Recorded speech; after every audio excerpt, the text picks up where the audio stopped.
When I decided to move into an old apartment in the heart of downtown Boston, I had no idea it would change my life forever.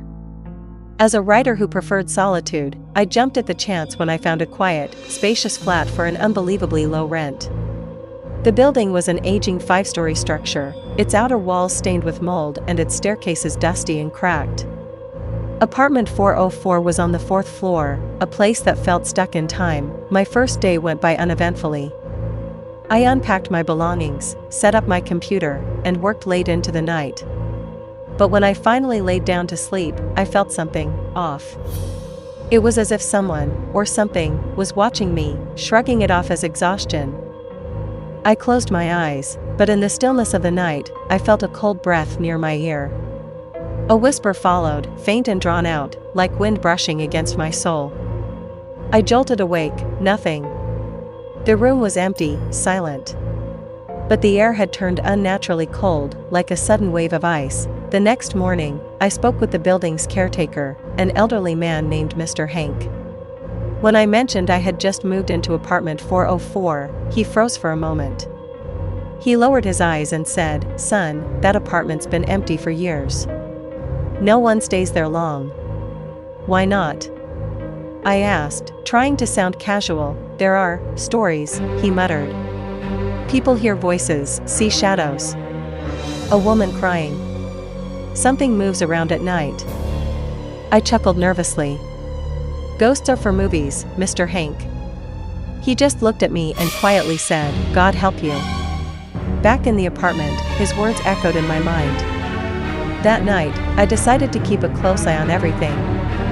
I left the lights on in every room, placed my phone on video mode, and stayed alert. At around 2 a.m., I heard the doorknob rattle. My heart pounded. I crept toward the door, looked through the peephole, nothing. But as I turned around, the bedroom lights went out on their own. The moment the lights went out, a chill ran through my body. I assumed it was a power flicker, until I noticed the other room lights were still on. I grabbed my flashlight and carefully inspected the entire apartment. Every room, every cabinet, every window. Nothing unusual, but when I returned to the bedroom, I froze. There, on the wooden floor, was a thin line of white salt, drawn in a perfect semicircle around the bed. I had never placed it there. I leaned down to touch it, and a sharp static-like jolt traveled through my fingers. I backed away, trembling. Was this some kind of prank? Or was I truly losing my mind? Exhausted, I lay on the bed, but sleep evaded me. The whispers returned. Faint, feminine, sorrowful. "Daniel. Daniel." My eyes flew open. In the corner of the room, just beyond the reach of the lamp's glow, stood a dark, hazy silhouette.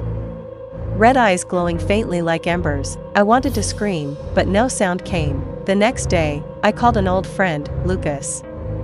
He had always believed in spirits and the supernatural, while I remained the skeptic.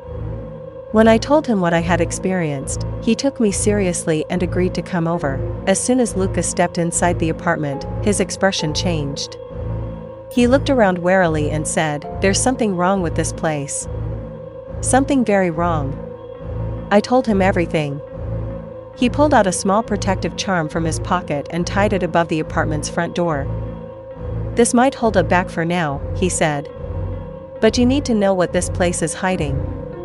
That day, we visited a woman named Mrs. Doyle, who had lived in the building for decades. When we mentioned apartment 404, she sighed deeply and said, "A young couple lived there once. The wife, she didn't make it. People said she hanged herself. But I remember the screams.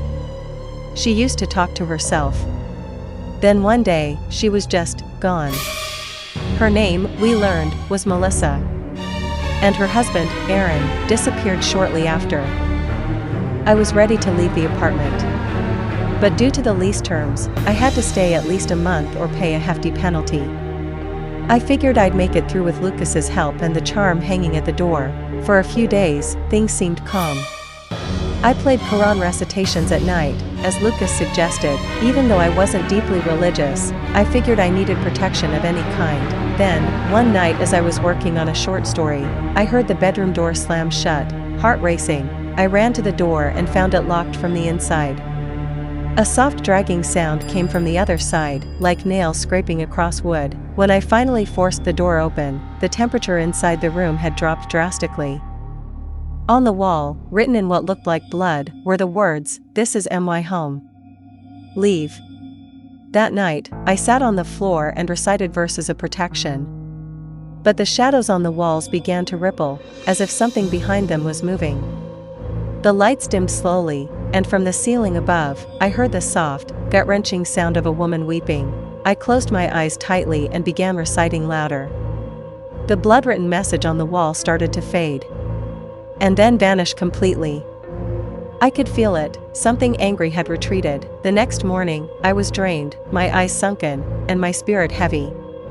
I called Lucas again. We needed outside help. Not just guesses. Real answers. He recommended a man named Father Callahan, a retired priest known for dealing with unresolved spirits. We visited him that afternoon. As soon as Father Callahan heard apartment 404, he went silent. Then said gravely, "I've heard of that place. That apartment isn't just haunted. It's cursed." We told him everything. He gave us a set of protective prayers and urged me to recite them daily. But he also said something strange: that apartment is not bound to Melissa alone. There's something deeper, something ancient. Disturbed, Lucas and I returned to the building. This time, we knocked on the door of an old man named Mr. Reed, who'd lived on the ground floor since the 1970s. He didn't mince words. "There's more than one soul trapped there. Melissa was just the last. There were others. Disappeared. No one talks about it. But we all know." The horror was just beginning. That night, I followed Father Callahan's instructions and recited the prayers in every room. As soon as I finished the last verse in the bedroom, the mirror shattered violently, scattering shards across the floor. The window flew open with a deafening bang, and there, standing on the balcony, was a woman in a white dress, long black hair hanging over her face, eyes glowing red. "Where is my justice?" She growled in a voice layered with pain and rage. I backed away, stuttering the prayers again. The figure dissolved into mist, vanishing into the cold wind. But a single scream echoed through the room, one so loud, it rang in my bones. I didn't sleep that night. Lucas came early the next morning. I told him everything, and we both agreed we had to find Melissa's grave. We searched city records, mortuary archives, and finally found a note that a woman had been buried without ceremony in a neglected cemetery on the outskirts of town. We drove there that evening. The place was bleak, half-forgotten graves, overgrown weeds, crooked tombstones. One patch had no headstone, only loose soil. The cemetery caretaker confirmed she was buried without a name. Her husband didn't want the press involved. We stood before her grave and recited prayers. Lucas whispered, "If you are at unrest, may God grant you peace. May your pain end here." The wind stirred violently. Trees creaked. And somewhere in that silence, something watched us. Back at the apartment, the air felt lighter. For the first time, the walls weren't cold, the rooms weren't dim. I turned to Lucas and said, "Do you think she's at peace now?" He nodded, but his expression was serious. "There's still one last step. You need to leave this place. The memories here, they hold power." I started packing immediately and notified the landlord. But on my last night, as I sat on the floor one final time, she returned. Melissa appeared, not with anger this time, but with sorrow. Her face was visible, her eyes filled with tears. "Thank you," she whispered. "You listened. You prayed. But there's one more thing." "What?" I asked, in my thoughts. "My husband Aaron. He's still out there. Hurting others. Make him stop." And then she vanished. After Melissa's final appearance, I couldn't ignore her request. I started digging into Aaron's past. It wasn't easy, but I eventually traced him to a residential block in Portland. According to records, he had remarried and was now living with a new woman, Lucas, and I drove there the next morning. We didn't speak much during the ride, the weight of what we might find hung between us like smoke. At the building, we talked to some neighbors. One elderly woman said, "That man? He's strange. I've heard his wife crying more than once, but she never opens the door." That was enough. We called the police and submitted a report, sharing what we knew, details about Melissa's death, Aaron's previous abuse, and the recurring cries from the apartment. It wasn't much, but it was enough for a wellness check. When officers entered the unit, they found Aaron's wife unconscious in the bathroom, bruised and bleeding. Aaron was arrested on the spot. As they led him away in cuffs, I stood across the street, watching. For a split second, I saw Melissa's reflection in a parked car window, smiling. That night, I slept more peacefully than I had in weeks. But just before dawn, I awoke suddenly, cold sweat on my skin. Sitting at the edge of my bed was Melissa. Her form was faint, shimmering like smoke in the early morning light. She didn't speak, she just looked at me with soft, grateful eyes. And then she faded. Not like before.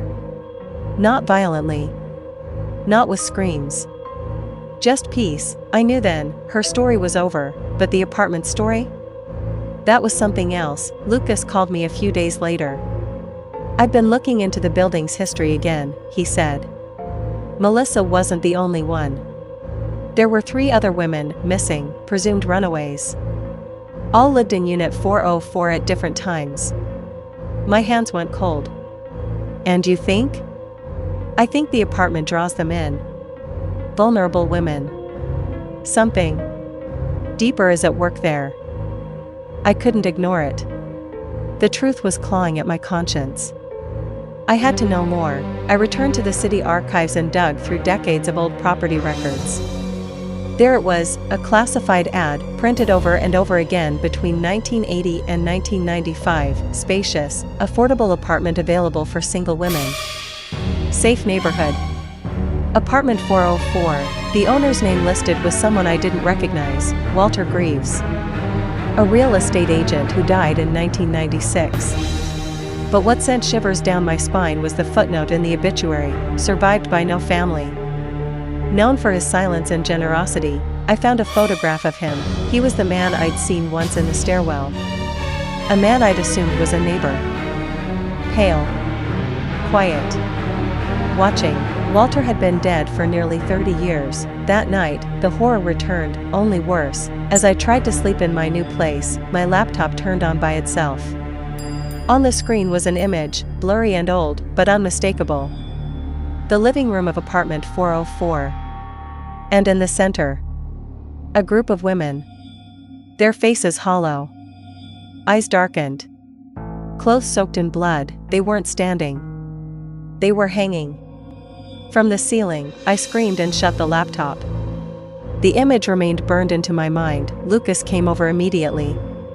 We lit candles, recited prayers, tried to understand what was happening. Suddenly, the wall behind us shifted, as if the paint itself were rippling. A woman's face pushed through, mouth stretched wide in a silent scream, before vanishing again. "I think the spirits were never fully freed," Lucas whispered. "Melissa was just the surface. There's something darker, something ancient, binding them all." We returned to apartment 404 with a priest and an energy cleansing expert. We lit sage, poured blessed oil at every threshold, and played verses on repeat. As the priest began reciting Psalm 91 aloud, the air grew cold. The furniture rattled. Whispers filled the room, overlapping, urgent, impossible to decipher.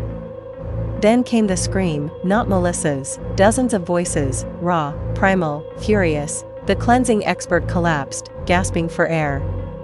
The priest continued, even louder. The voices shrieked one final time and then, silence, not a peaceful kind, but an empty void, as if the apartment itself had exhaled centuries of hidden pain. In the middle of the floor, a candle stood lit. No one had placed it there. The priest turned to us and said, "The worst is over. But this place will never be normal." It was fed by years of silence. The only way to stop it for good is to tell its story. I tried to move on. I even changed cities, left Boston behind, got a new job, new friends. But no matter how far I went, the shadows followed. I started having nightmares again, different this time. Not of Melissa, of the others, women I didn't know. Their faces torn, hollow eyes staring at me through cracked mirrors and subway windows. One night, I woke up and found a message scratched into the inside of my bedroom door: "You freed her. Not us." I fell to the ground, shaking. It was never just about Melissa. Walter Greaves had offered that apartment like a trap, feeding whatever presence had made 404 its home, and now, the others wanted their freedom too. I called Lucas. He sounded distant, like he hadn't slept in days. "They're with me now too," he whispered. "I see them in my dreams. I hear crying in the walls." I haven't stayed alone in days. We knew what we had to do. If Melissa was the doorway, the others were the prisoners. And the apartment 404, was their tomb. We contacted Father Callahan once more. He was hesitant. "This isn't a blessing or an exorcism anymore," he said. "It's a burial. You need to seal the apartment for good." We gathered supplies, chains, holy symbols, salt, candles, and journals of our research. We returned to the building one last time. The hallway leading to 404 smelled of mildew and burnt paper. The moment the key turned, we heard footsteps inside, before the door even opened. The moment we stepped in, the air shifted. It was thick, heavy, as if breathing inside water. The apartment didn't look the same anymore. The wallpaper was peeled back, revealing claw marks. Blood stained the carpet. And the shadows moved on their own, slithering across the ceiling like snakes. We lit candles in each corner of the living room. Lucas read verses while Father Callahan chanted. I placed symbols of light and protection in a circle in the center of the room. Then came the wind. Inside the sealed apartment, a violent, unnatural gust. The flames flickered wildly, and the screaming started, this time clear. "Why her? Why not us? Why not us?" Dozens of voices cried out, overlapping in madness. The floor cracked. From it rose blackened, smoky figures, twisted and broken.